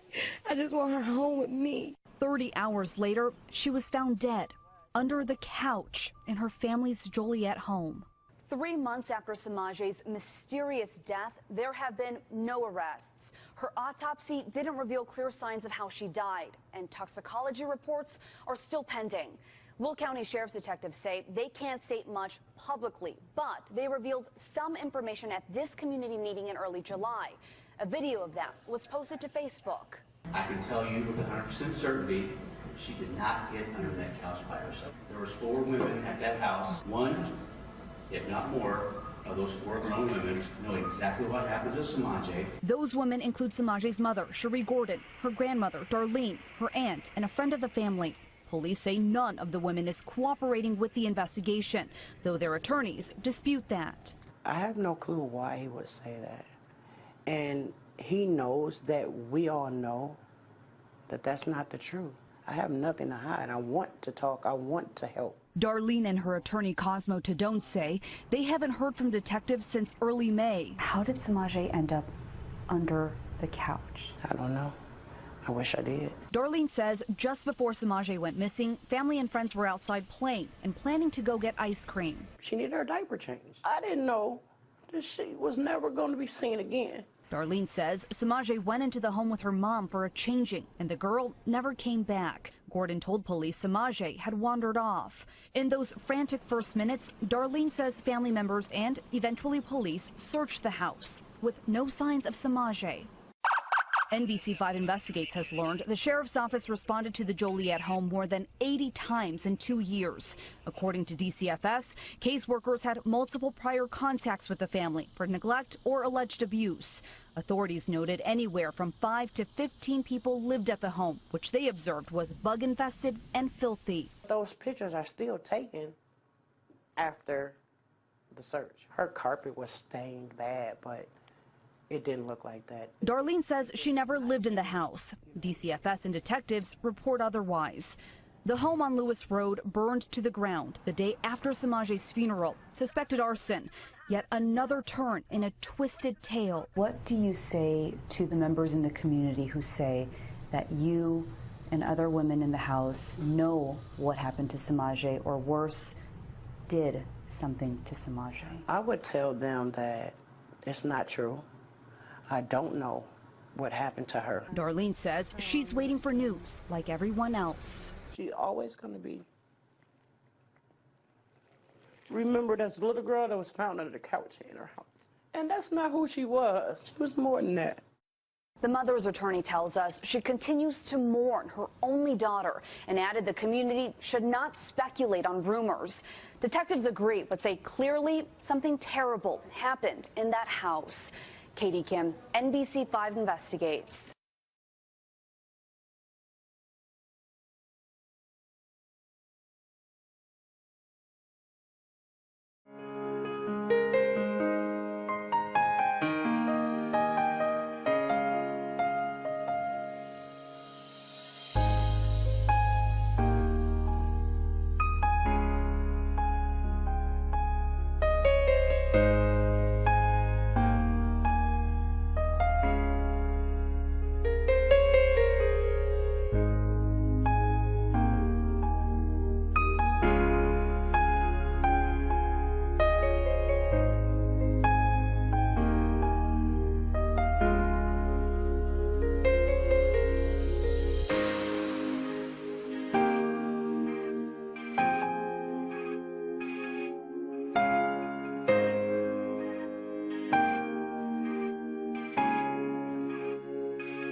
Semaj Crosby. She went missing after DCFS was at her mother's residence. We conducted a search of the house, search of the area. There were some inconsistent statements that were made, kind of raised some red flags when we conducted a search with the FBI.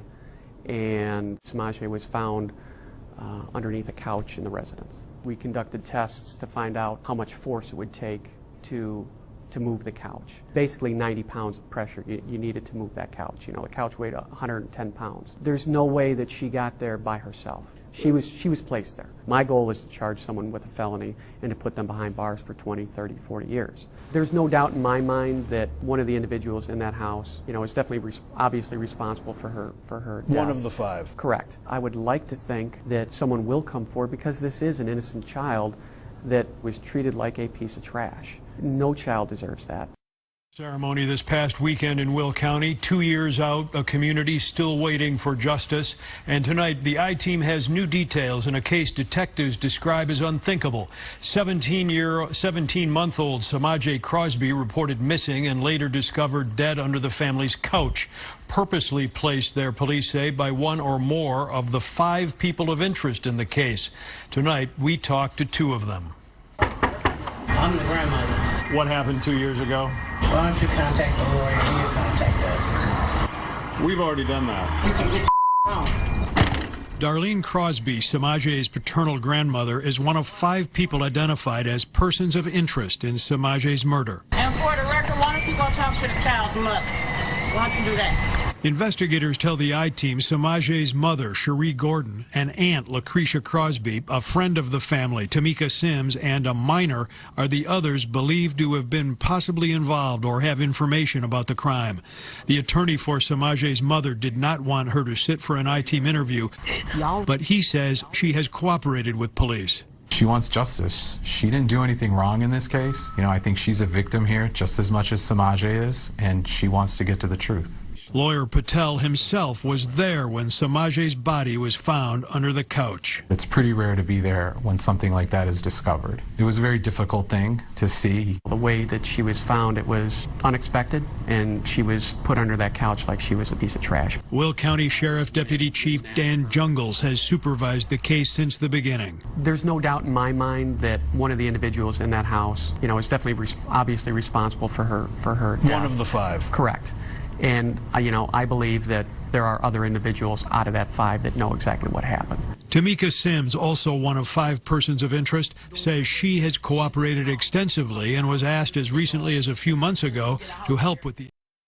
Working with them from day one. I have always participated in as far as with the police. Sims tells us she distanced herself from Darlene and Lucretia Crosby when she says their story started to change. I started believing like, well, maybe they might be a part of it too. Their story never stayed the same. They was switching up stuff. Like, I don't get it. Deputy Chief Jungle says there is still a lot of finger pointing and rumors surrounding the case, but says these are the facts. What was the cause of death? Asphyxia. She was deprived of oxygen, one way or another. Previous reports indicated some forensic tests were inconclusive. Tonight, some results finally being revealed. Her toxicology was clear. The fire that destroyed the family home a week and a half after Semaj's death was ruled an arson by the state fire marshal. Investigators say any additional evidence still in the home would have been destroyed. There may have been something else there that was missed or touched that we weren't aware of at the time, and that may have been lost. Tamika Sims tells the I-Team she never saw Semaj the day she disappeared. Tonight, she says, she wants her name cleared. They know I don't have no parts in it. Why my name is still lingering 2 years later? I have nothing to hide. Deputy Chief Jungle says he wants justice for Semaj. Our goal is to hold someone accountable for the murder of this child. We have a feeling as to what had happened. Whether or not we can prove that in court's another story. I would like to think that someone will come forward because this is an innocent child. No child deserves that. Will County Police tonight say they continue to be assisted by a special FBI team that was on the scene nearly from the beginning of the case. It is the same FBI team that worked on the A.J. Friend case in Crystal Lake. Out in Joliet Township, nobody charged, no one in custody, and no arrests. Waiting for something to break. Waiting for justice.